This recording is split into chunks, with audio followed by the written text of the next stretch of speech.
Hello, today we are solving May 2023 Unit 2 IAL. Green Tie PLC is in the business of selling garden sheds. We are preparing the budget. In the first part we had prepared revenue budget. In the second part we are part B of the question.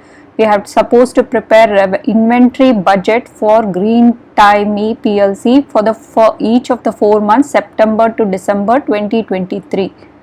Now we have to calculate what is the opening inventory on the first day of the month. Okay, at the start of the month each store will hold an inventory of garden sheds equal to the sales for 2 weeks of that month, and each garden shed will be purchased for 250 pounds.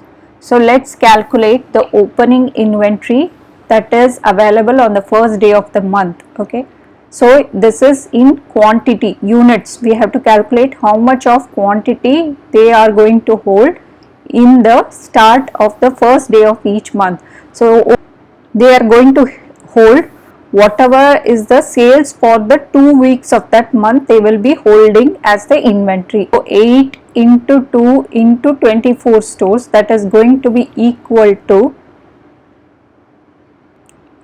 384 units. So 384 sheds, okay, not stores. So now let's calculate the opening inventory for October. For October they are selling 6. So for 2 weeks they will be able to sell 12 units, and across all the 24 stores it will be 12 into 24 stores, that is going to be equal to 288 sheds. Okay, so change it as units or sheds. Okay, that represents the total number of units they are going to hold as the inventory.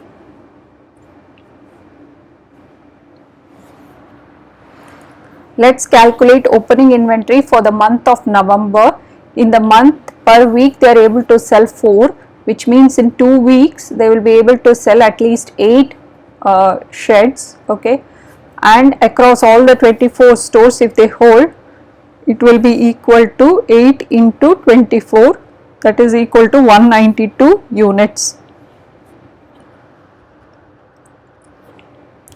Now for the month of December they are able to sell 2 sheds in a week, so it will be 2 into 2 weeks, okay, into 24, that is going to be equal to 96 units. So this is the amount they will be holding as the opening inventory at the start of the month. Okay, this is the projected budget for the opening inventory they need to hold. So in the month of September they need to hold at least 384 units, and for the month of October they need to hold 288 units, and for the month of November